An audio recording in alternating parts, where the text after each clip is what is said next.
Assalamu alaikum warahmatullahi wabarakatuh. Harka fuune kabajamtoota ilmaan Oromoo nagaan tiyya bakka jirtanu maratti isin haa geessu. Egaa viidiyoon har'aa kuni warroota Saudi Arabiyaa keessa jiraatu keessaa miseenjeriin jaraa firii koolii dalaguu didee fi faayidaan ta'a jedheetiin abdadha. Egaa namoonni firii koolii miseenjeriin kan keessan isiniif hojjechuu didee Saudi Arabiyaa keessa jiraattan jechuudha. Play Store keessan keessa seenuudhaan bakka searchii barraa'u kanarratti hoolaa jettanii ni barreeffattanii. Egaa namoonni hedduu akka hoolaa buufattan nin beeka jechuudha. Appilikeeshina kana VPN hoolaa free VPN ka jedhu kana kan jalqabaa kana ni buufattanii. Garuu sisteemiin itti fayyadama hoolaa ka duraanirraa adda ta'een isin agarsiisuuf yaalii godha. Namoonni hedduu itti milkooftan jedheetiin abdii qaba jechuudha. Egaa hogguu fuula mobaayila keessan irratti gadi buufattanii miseenjera keessan haaluma amma banamee jiru kanaan seenuu osoo hin taane jechuudha. Amma tiyyaa USA irratti fayyadamaa jira jechuudha. Ameerikaadhaan jechuudha. Kanaafuu isin hogguu miseenjera keessan haala kanaan hoolaa gadi buufattan jalqaba siitingii keessan ni seentu jechuudha. Siitingii keessan hogguu seentan manaajar yookiin appilikeeshin manaajar bakka jedhu kana deemtu jechuudha. Sana booda daawunloodii kanarratti jechuudha. Appilikeeshina isin daawunlood godhatan hundinuu isiniif dhufa. Asirratti miseenjarii yookiin Facebook miseenjarii ni barbaanna jechuudha. Amma Facebook miseenjarii haala kanaan hogguu arganne irratti cuqaasneetii asirratti clear data bakka jettu kana ni cuqaasna hokkee jenna jechuudha. Maaliif Facebook miseenjarichi haaraa ta'e akka lafaa nuuf banamuuf. Sana booda erga haala sanaan xumurree booda hoolaa kana keessa ni seenne jechuudha.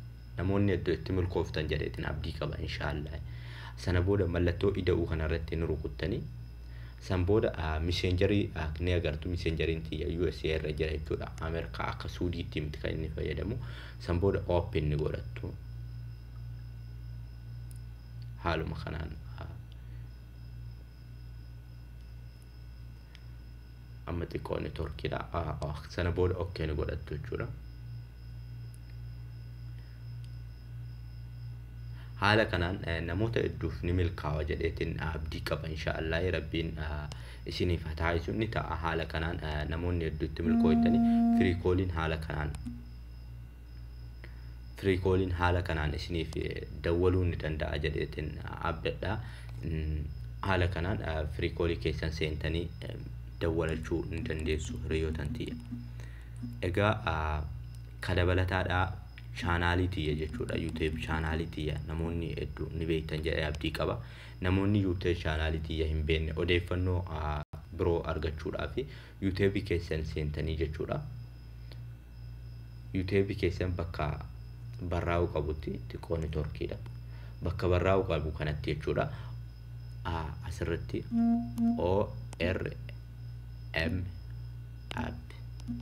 ORM app jettanii ni barreessitu jechuudha. Haala kanaan ORM app jettanii hogguu barreessitan search gootu.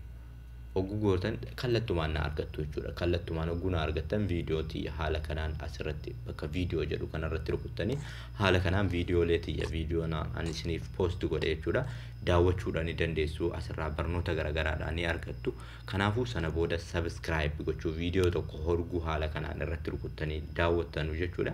Subscribe gochuun dirqama keessan jechuudha. Fakkeenyaaf bakka subscribe jedhu kanarratti anaaf hin mul'isu waan viidiyoo tiyya ta'eef jenna jechuudha. Subscribe isheettu kana tuqxanii subscribe chaanaalicha kana gochuun dirqama keessanii. Nagaaf naan jiraadhaa. Viidiyoo lammataatiin hagan isinitti deebi'utti. Bye.